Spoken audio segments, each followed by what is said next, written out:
Hello दोस्तों, स्वागत है आपका हमारे YouTube channel mission lecture UK 2025 पर। तो दोस्तों, आज की क्लास में हम बात करेंगे हिंदी प्रवक्ता विशेष के अंतर्गत। हमारा आज का टॉपिक जो रहेगा वो प्रयोगवाद रहेगा। दोस्तों ये हमारी जो क्लास है ये रिवीजन की क्लास है, तो इसलिए आप बिल्कुल भी स्किप ना करें और ये बिल्कुल भी शॉर्ट्स नोट्स हैं, इनको आप ज़रूर स्टडी करें, जो आपको एग्जाम में काफ़ी हेल्पफुल होने वाले हैं। तो दोस्तों, आज का टॉपिक जो प्रयोगवाद है ये 1943 से लेके 1953 तक का समय प्रयोगवाद के नाम से जाना जाता है। लेकिन इसके अंतर्गत कुछ फिलोसोफर का जो है इसमें वो रोल है कि 1953 में जो रचनाएं हुई थी वो नई कविता के नाम से भी जानी जाती हैं। तो दोस्तों, यहाँ पर हम 1943 से 1953 तक के समय को ही प्रयोगवाद की श्रेणी में ले सकते हैं, क्योंकि नई कविता और प्रयोगवाद का जो अंतिम समय था वो प्रयोगवाद का अंतिम समय ही नई कविता का प्रारंभिक काल था। ठीक है, तो इस चीज़ को आप समझिएगा। तो इसलिए इस चीज़ को समझिए कि 1943 से 1953 तक का समय प्रयोगवाद है। अब बात करते हैं दोस्तों कि प्रयोगवाद के अंतर्गत क्या क्या चीज़ें हुई थी, प्रयोगवाद कैसे उत्पत्ति हुई थी और किस तरीके से इसके अंतर्गत इसकी क्या विशेषताएं रही, इस समय की मुख्य रचनाएं क्या हैं, कम समय ड्यूरेशन के होने के बावजूद भी यहाँ पर क्या-क्या हिंदी साहित्य को क्या-क्या उपलब्धियाँ देखने को मिली हैं। तो बिना स्किप के पूरे क्लास को ज़रूर वॉच कीजिएगा। जो भी अभ्यर्थी भी चैनल पर नए हैं, चैनल को सब्सक्राइब ज़रूर कर लीजिएगा। तो स्टार्ट करते हैं आज की क्लास को। तो दोस्तों, यूँ तो प्रत्येक जो प्रयोग हर एक युग में आते होते आए हैं, क्योंकि आपने देखा होगा प्रत्येक युग जो आया है उसने अपना एक नई पहचान बनाई है, यानी कि प्रत्येक युग में कुछ न कुछ परिवर्तन देखने को मिले हैं। किसी युग में जो है राजाओं महाराजाओं के पर आधारित कविताएं गाई गई थी, और किसी युग में जो है प्रकृति को महत्व दिया गया है, किसी युग में जो है समाज की स्थितियों को देखते हुए उनके उत्थान हेतु रचनाएं की गई हैं। तो इस तरीके से परिवर्तन देखने को मिला है। कोई किसी युग में दोस्तों आपने देखा होगा कि भक्ति को ज़्यादा महत्व दिया गया है, तो किसी में रीतिबद्ध कविताएँ का रोल रहा है, रचनाओं का रोल रहा है।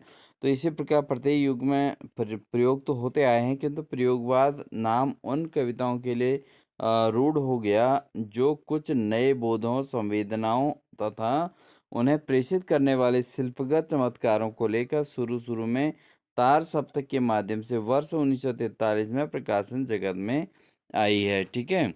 तो तार सप्तक जो है मेन इसमें है, जो प्रयोगवाद के लिए मेन रोल जिसने प्ले किया है, तो ये रचना जो है तार सप्तक, इसका जो है 1943 में ये प्रकाशन में आई और जो प्रगतिशील कविताओं के साथ विकसित होती गई। ठीक है? तो इससे क्या होगा कि जो प्रगतिशील कविताएँ थी वो उनके साथ विकसित होती गई तार सप्तक के माध्यम से कविताएँ। ठीक है? जिसका पर्यवसान कब किसमें चेंज हुआ था, वो जो है बाद में नई कविता के तौर पे इनका जो है पर्यवसान हो गया था।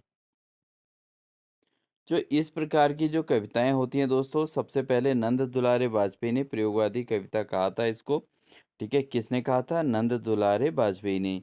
प्रगतिवाद की प्रतिक्रिया में उभरे और 1943 के बाद के अगेय जो उस समय के रचनाकार थे, अगेय थे, गिरिजा कुमार माथुर रहे हैं, मुक्तिबोध रहे हैं, नेमीचंद जैन रहे हैं, इसके अलावा भारत भूषण अग्रवाल हैं। ये सब प्रगतिवादी प्रतिक्रिया के उभरे हुए का मतलब साहित्यकार रहे हैं दोस्तों। ठीक है, इसके बाद रघुवीर सहाय हैं, जो प्रयोगवाद से संबंधित हैं, धर्मवीर भारती हैं। तो ये सभी के सभी क्या हैं दोस्तों, प्रगतिवाद के प्रतिक्रिया के जो है उभरते हुए और साथ ही प्रयोगवाद के अंतर्गत इनकी रचनाएं देखने को मिलती हैं दोस्तों। इसके अलावा जो नकेनवादियों जैसे नलिन विलोचन शर्मा हो गए, केसरी कुमार हो गए, नरेश जो हो गए, इनकी कविताएं जो है प्रयोगवादी कविताओं के तौर पे जानी जाती हैं। ठीक है? और इसके अलावा दोस्तों, प्रयोगवाद के अगुआ कवि अगेय को प्रयोगवाद का प्रवर्तक कहा जाता है। क्या कहा जाता है? प्रयोगवाद का प्रवर्तक के तौर पे इनको जाना जाता है, जो प्रयोगवाद के अगुआ कवि हैं। ठीक है? और इनको अगेय जो क्या है, प्रयोगवाद के मेन कवि जो हैं, जिन्होंने मेन रोल प्ले किया है प्रयोगवाद के अंतर्गत, अगेय, इनको प्रयोगवाद का प्रवर्तक कहा जाता है। तो आपके लिए एग्जाम में जब क्वेश्चन आएगा कि प्रयोगवाद का प्रवर्तक कौन है, तो आपका आंसर होना चाहिए प्रयोगवाद के प्रवर्तक अगेय हैं दोस्तों। ठीक है? चूँकि नकेनवादियों ने अपने काव्य को प्रयोग पद्य यानी प्रपद्य कहा है, इसलिए नकेनवाद को प्रपद्यवाद भी कहा जाता है। तो ये जो है मेन है, प्रयोग पद्य यानी कि प्रपद्य कहा गया है इनको, नकेनवाद वादियों को।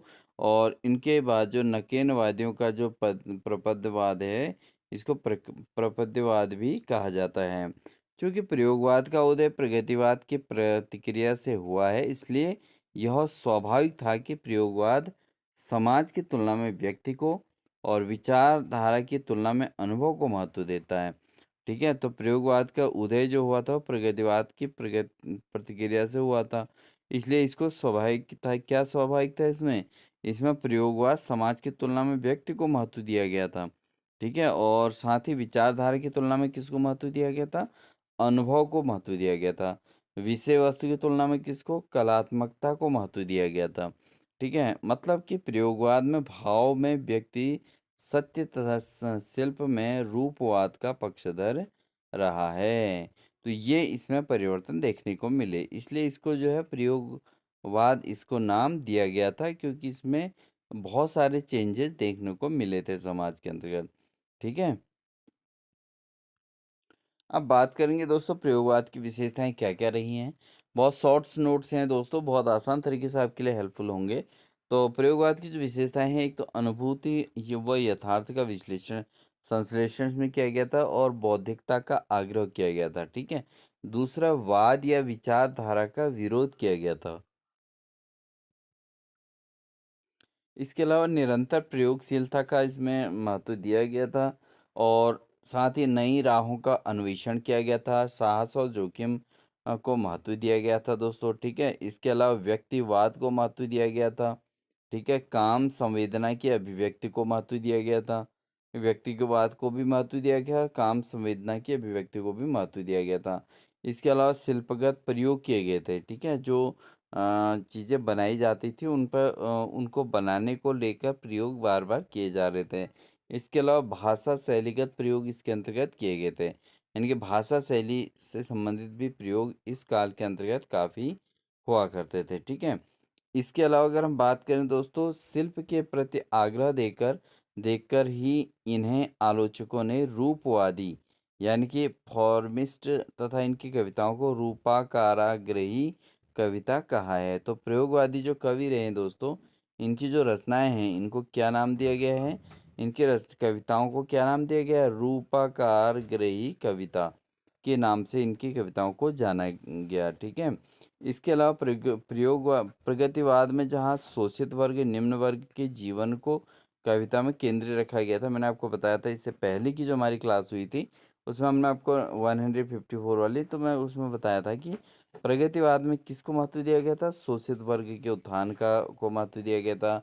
निम्न वर्ग के जीवन को कविता के केंद्र में रखा गया था, जो इसके लिए अनजिया और अनभोगा था। ठीक है? तो प्रयोगवाद के लिए एक हिसाब से वो समय जो है अनजिया हुआ था, क्योंकि बहुत लंबा समय हम जो है यहाँ पर प्रगतिवाद को भी नहीं देखने को मिला था।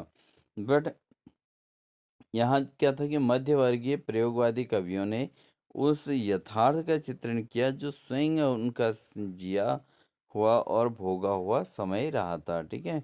तो मध्यवर्गीय जो प्रयोगवादी कवि थे, उन उस यथार्थ का उन्होंने चित्रण किया था, जो क्या था? जो खुद स्वयं का जिया हुआ था, यानी कि उन्होंने खुद ही उसको भोग रखा था। इसी कारण उसकी उनकी कविता में विस्तार कम लेकिन गहराई अधिक थी। ठीक है? तो ये मेन चीज़ थी। यानी कि उन कविताओं का ज़्यादा प्रचार-प्रसार तो नहीं हो पाया था, लेकिन क्या था, उन कविताओं में बहुत अधिक गहराई थी, यानी कि वो वास्तविकता को बिल्कुल सटीक तरीके से प्रदर्शित कर पा रहे थे। ठीक है दोस्तों? तो ये मेन इसकी विशेषताएँ रही हैं। तो शिल्पगत प्रयोग इसमें हुए हैं, व्यक्तिवाद का महत्व दिया है, साहस और जोखिम का इम्पोर्टेंस दिया गया है। इसके अलावा नई राहों का अन्वेषण हुआ है, निरंतर प्रयोगशीलता रही है। वाद व विचारधारा का प्रयोग इसके अंतर्गत किया गया है दोस्तों। अब बात करते हैं दोस्तों प्रयोगवाद की प्रमुख पंक्तियाँ क्या-क्या हैं।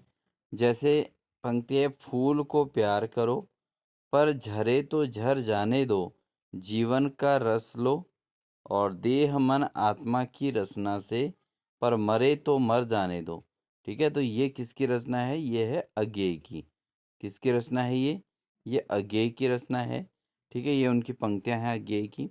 फूल को प्यार करो पर झरे को झर जाने दो, जीवन का रस लो देह मन आत्मा की रचना से, पर मरे तो मर जाने दो। ये किसकी है?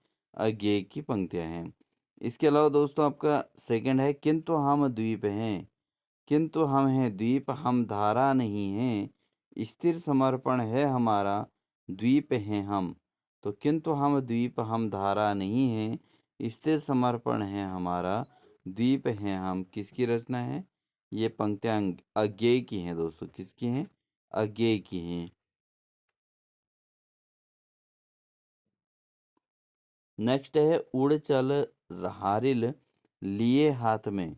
उड़ चल हारिल लिए हाथ में, यही अकेला ओछा तिनका, ऊषा जाग उठी प्राची में, कैसी बाट भरोसा किनका। तो ये किसका है? ये अज्ञेय का है। ठीक है, उड़ चल हारिल लिए हाथ में, यही अकेला ओछा तिनका, ऊषा जाग उठी प्राची में, कैसा बाट भरोसा किनका। तो ये किसका है? ये अज्ञेय की पंक्तियां हैं दोस्तों। बहुत अच्छी पंक्तियां हैं, याद करनी पड़ेंगी, इंपॉर्टेंट ये पंक्तियां रहेंगी।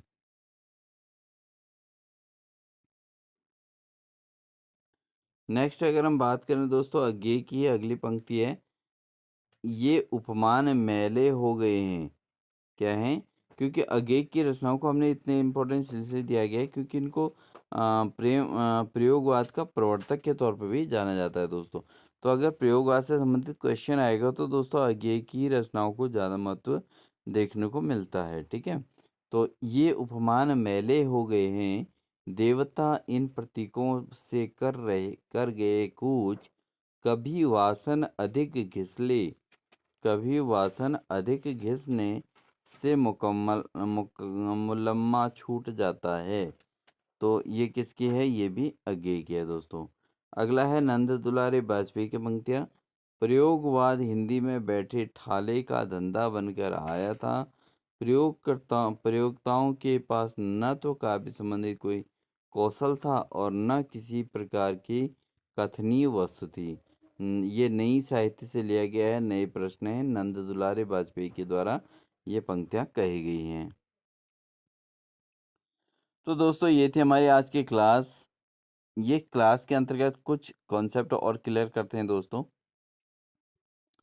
अंत में हम बात करें दोस्तों कि हिंदी साहित्य में प्रयोगवाद का समय जो मुख्य रूप से जो आपका बनता है 1943 से 1953 ईस्वी तक बनता है, जो एग्जाम के लिए पूछा जा सकता है। और इस प्रयोगवाद के प्रमुख तथ्य जो रहे हैं दोस्तों वो क्या क्या हैं कि इसकी शुरुआत 1943 ईस्वी में सच्चिदानंद हीरानंद वात्स्यायन इनकी जो अज्ञेय के नाम से जाने जाते हैं उनके द्वारा जो संपादित तार सप्तक में प्रकाशन में माना जाएगा।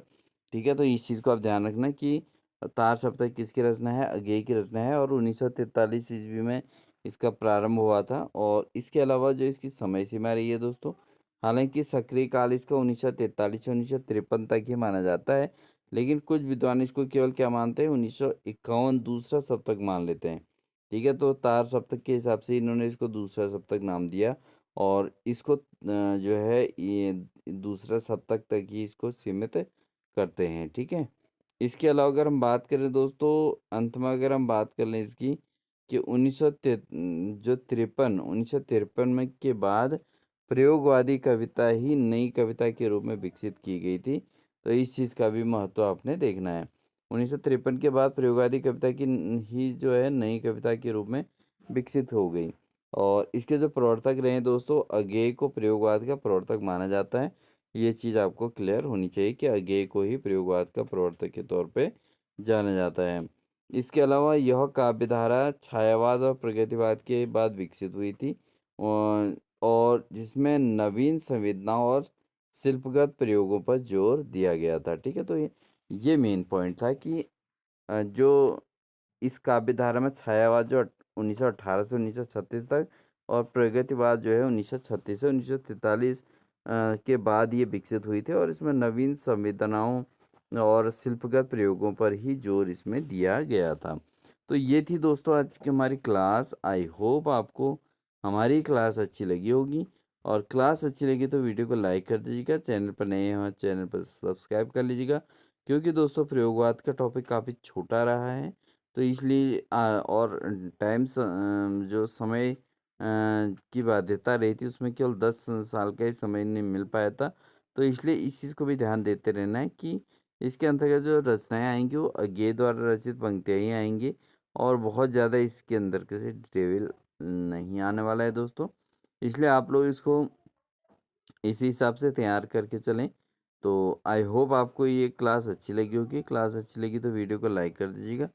चैनल पर नए हैं तो चैनल को सब्सक्राइब कर लीजिएगा दोस्तों। साथ ही बेल आइकन दबाकर ऑल नोटिफिकेशन ऑन कर लीजिएगा, क्योंकि हम तो आपको लगातार इसी प्रकार के क्लासेस प्रोवाइड कराने वाले हैं। और साथ ही जिन्होंने अभी तक मेंबरशिप ज्वाइन नहीं किया है, वो प्रवक्ता हिंदी विशेष की मेंबरशिप ज्वाइन कर लें, जहां पर आपको हिंदी की ये विशेष क्लासेस पूरी लगातार देखने को मिलती रहेंगी। ठीक है, मिलते हैं आपको एक नेक्स्ट अपडेट के साथ। तब तक के लिए wish you all the best.